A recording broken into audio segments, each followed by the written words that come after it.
He was bleeding to death under the Soul Bridge, a man every cop wanted dead. But when Maria saw him, she didn't see a killer. She saw someone worth saving. That one choice pulled her into a world of blood, secrets, and forbidden love. And nothing, absolutely nothing, could have prepared her for what came next. It was past midnight in Seoul, the kind of rain that washes secrets into the gutters. Maria had just finished her shift at the clinic, her white sneakers soaked, her umbrella broken by the wind. She hurried through the dim street beneath Namsan Bridge when she saw it, a trail of red blending with the rain. At first, she thought it was spilled paint. Then she saw the man. He lay motionless beside a black car, his white shirt torn open, blood seeping through his side. A gun rested near his hand. His face, striking, sharp, and cold, looked almost unreal under the streetlight. Maria froze. Every instinct told her to run.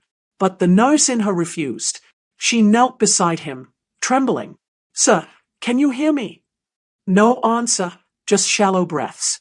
She tore her scarf and pressed it against his wound. "Don't you dare die," she whispered, her voice shaking. "I'm not leaving you here." He groaned, eyes flickering open. Dark, stormy eyes. "Who are you?" "Someone trying to save you," she replied. When she tried to call an ambulance, his hand shot up and grabbed her wrist, strong, desperate. "No hospital," he rasped. "They'll find me." "Find you," she repeated, confused. But his grip tightened, his expression warning her of danger she couldn't yet see. Moments later, headlights swept across the bridge, black cars approaching fast.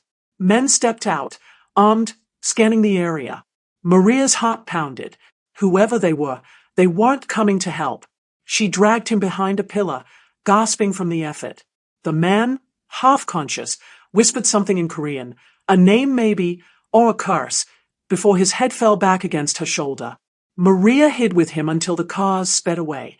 Then, without thinking twice, she pulled him up and half-carried him through the rain, down narrow alleys until she reached her small apartment near Taewon. By the time she got him inside, he'd lost too much blood. She disinfected the wound, her trembling hands steadying as she wiped, years of training taking over. When the bleeding finally stopped, she sat back, breathless, staring at the stranger lying on her bed.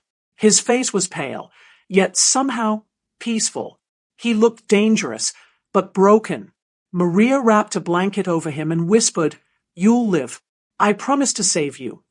For a moment, lightning flashed through the window, and she caught a glimpse of ink curling down his arm. A dragon tattoo. She didn't know it yet, but that single symbol would change everything. Outside, the rain kept falling, and somewhere in the shadows, another car stopped near her building. A voice on a radio crackled, "We found his blood trail. He couldn't have gone far." Maria turned off her lights, heart racing. Inside her apartment, the wounded man stirred. His eyes opened again, and this time, they were wide awake. Morning crept into Seoul like a whisper, soft and grey. The city was already awake, traffic murmuring, street vendors setting up, but inside Maria's apartment, time stood still. The stranger lay on her bed, half covered, his breathing shallow but steady. Maria sat on the edge of a chair, eyes fixed on him. She'd spent the night cleaning blood from the floor, washing the sheets, and praying no one had seen her bring him in. Who was he? His phone had shattered, his wallet missing. Only a silver ring on his finger and that tattoo, the coiled dragon breathing fire across his forearm, gave any clue. She poured warm water into a basin and changed his bandage. When her fingers brushed his skin, his eyes snapped open. Dark, piercing, alert. He grabbed her wrist, instinctive and fast. "Where am I?" His voice was rough but controlled. "My apartment," she answered, forcing calm into her tone. "You were bleeding out under the bridge." He looked around, realizing where he was.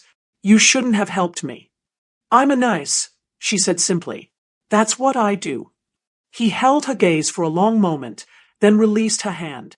"You don't even know my name." "I don't need to," Maria replied. But the truth was, she desperately wanted to. He tried to sit, grimacing. "You have to forget you saw me. If anyone asks, you never met me. Understand?" Maria's jaw tightened. You could say thank you first. A faint smirk touched his lips, the first sign of life in that cold face. Thank you. Now forget me. He turned toward the window. Rain had stopped, but thunder still rumbled far away. Maria sighed and left him alone, stepping into the small kitchen. Her reflection in the kettle looked foreign, eyes tired, heart racing. Why did he sound like someone running from ghosts?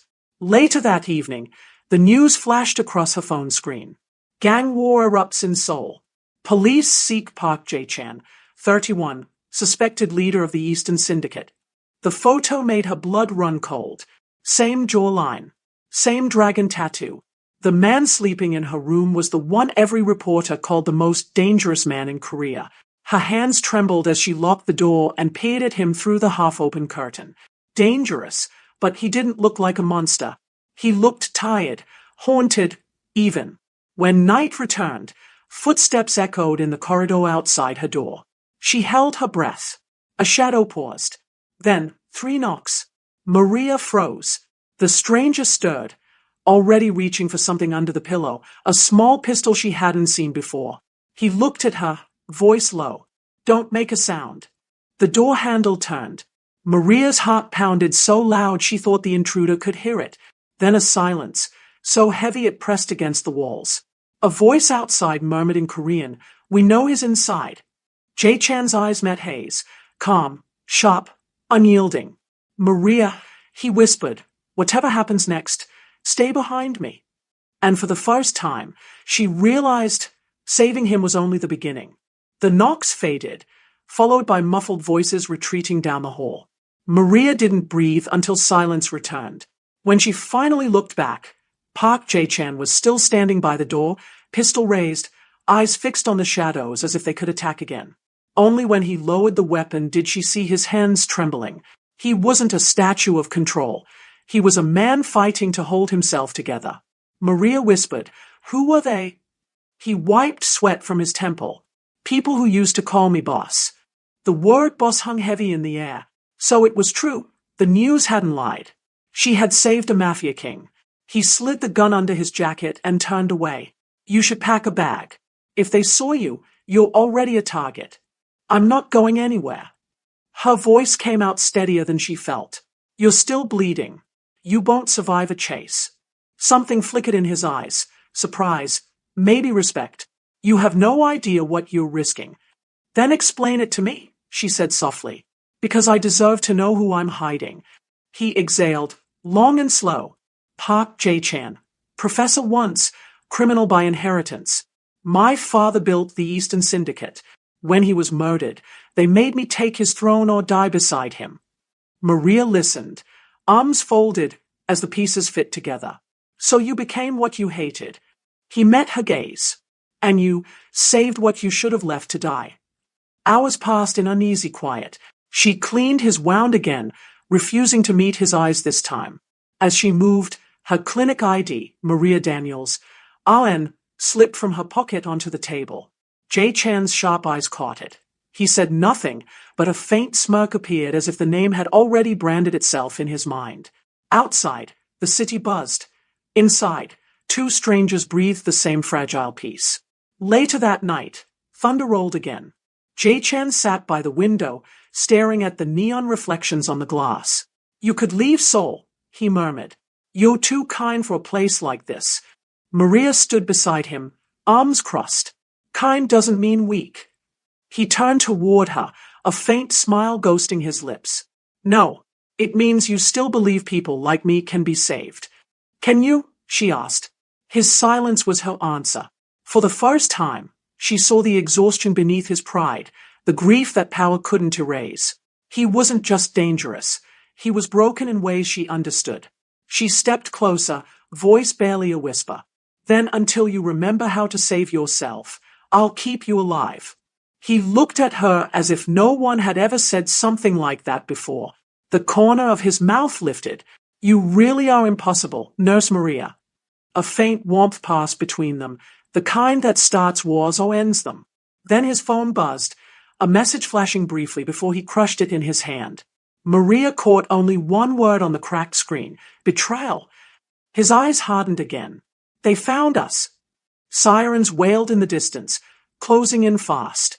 Maria whispered, "What do we do?" Jay-Chan chambered a bullet and met her gaze. "We run." Rain turned to bullets that night. The first window shattered before Maria could grab her back. Jay-Chan shoved her to the floor, rolling across the narrow living room as glass sprayed around them like shards of lightning. "Stay down," he shouted. The sound of gunfire echoed through the hallway outside, boots pounding closer. Maria's heart hammered. She'd never seen anyone move like him. Even wounded, Jay-Chan was lightning in human form, reloading, returning fire, his jaw clenched with quiet fury. When the door burst open, 3 men in black stormed in. He didn't hesitate. One fell before his foot crossed the threshold. Another crashed into the wall, gun spinning away. The third aimed for Maria. Bang! Smoke curled from Jay-Chan's pistol. The man dropped. The silence that followed was deafening. Only the rain kept whispering outside. Jay-Chan turned, panting, his arm bleeding again. "We have to move. Now." She nodded, too shaken to speak. He grabbed her coat, pressed a gun into her hand. "For safety," he said, then paused when she didn't take it. "I'm a nurse, not a killer," she whispered. He looked at her for a long moment. "Then stay behind me." They fled through the fire escape, down the wet alleyways of Seoul, sirens wailing behind them. Steam rose from the gutters as neon lights blinked above their heads, red, blue, white, painting their faces in chaos. When they finally stopped under an old bridge by the river, Maria collapsed against the wall, breathless. Jay-Chan leaned beside her, clutching his shoulder. "You're hurt again," she said, reaching for him. He smirked faintly. "You're consistent." "Consistent. Every time I bleed, you show up." She pressed the bandage tighter, then stopped getting shut. For the first time that night, he laughed, a deep, quiet laugh that made her forget, for a moment, that they were running for their lives. "Why are they after you?" she asked softly. "Because I refused to play by their rules," he said. "They wanted me to lead like my father did, kill without conscience, trade lives for loyalty. I walked away. They called it betrayal. And now they want you dead for it." He nodded slowly. "And anyone who stands near me." Maria's hands paused on the bandage. "Then why didn't you leave me behind?" He met her gaze, rain dripping down his hair, eyes glowing under the dim light. "Because when you looked at me, I remembered what being human feels like." For a heartbeat, neither of them spoke. The city roared around them, but all she heard was the sound of his breath, the closeness between danger and desire. Then, headlights cut across the water, black cars approaching fast. Jay-Chan's hand tightened around hers. "They are here again." Maria's pulse raced. "We can't keep running forever." He looked at her, eyes burning with something fierce. "No, but tonight, we fight back." As engines roared above the bridge, Jay-Chan loaded his gun. Maria stood beside him, her trembling fading into resolve. Whatever came next, she wasn't just saving him anymore. She was standing with him. And somewhere between fear and love, a war began. The night stretched endlessly under the bridge. Gunfire had faded, replaced by the faint hum of distant engines. Maria's hands shook as she wiped blood, his blood, from her cheek. Jay-Chen sat beside her, breathing hard. His white shirt was soaked crimson, torn across his shoulder. Even in pain, he carried a quiet authority that made the chaos around them obey him. "We need to move," he muttered, trying to stand. She pushed him gently back down. "You move, you die. Sit still." He winced, but didn't argue. Instead, his eyes followed her, steady, unreadable, as she tore a strip from her dress and tied it around his wound. "You've done this before," he said. She didn't look up. "Emergency clinic in Itaewon. I've seen worse, just not on someone I care about." That last part slipped out before she could stop it. Silence fell. His gaze softened, the first crack in his carefully built walls. "You care about me?" he asked, voice low. She swallowed hard. "I care that you live."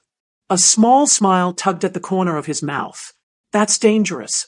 Before she could respond, headlights swept across the riverbank again. Jay-Chen cursed under his breath.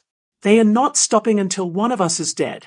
He reached into his jacket and pulled out a small silver locket, stained with blood. If I don't make it, take this. It has everything they want. Evidence. Accounts. The reason I became their target. Maria shook her head violently. Stop talking like that. You'll make it. He pressed the locket into her palm. Promise me, Maria. If they find you, you run. You don't look back. She looked down at the locket, cold metal against her warm skin. And if I refuse? He leaned closer until their faces were inches apart, rain dripping from his hair. Then you'll die for a man who doesn't deserve you. Her heart raced. Maybe you do deserve saving. For a long moment, the world fell away. Just them, the wounded Mafia boss and the fearless nurse, caught in a moment that felt stolen from fate. Then the first bullet hit the concrete beside them. Maria gasped as Jay-chan pushed her behind a pillar, returning fire with deadly precision. Stay down, he ordered. But she refused to cower. Crawling closer, she pressed the locket against his chest. I made a promise too, she whispered. I'll keep you alive, remember? His eyes met hers, storm meeting calm. Then, for the first time, he said it. Maria, if we survive this, I'll tell you everything. Then fight, she said fiercely. The air filled with smoke and gunfire again, but something new burned between them. Hope, fragile yet unstoppable. As the police sirens drew near and the rival gang fled into the darkness, Jay-chan lowered his gun. His arm trembled, but his eyes were clear. Maria helped him stand, their hands bloody but linked. For the first time, he didn't look like a king or a killer. He looked like a man, saved by love in a city built on betrayal. The rain had stopped by dawn. The city was waking, but Maria and Jay-chan were still running through narrow alleys, past flickering signs, until the sirens behind them faded into morning mist.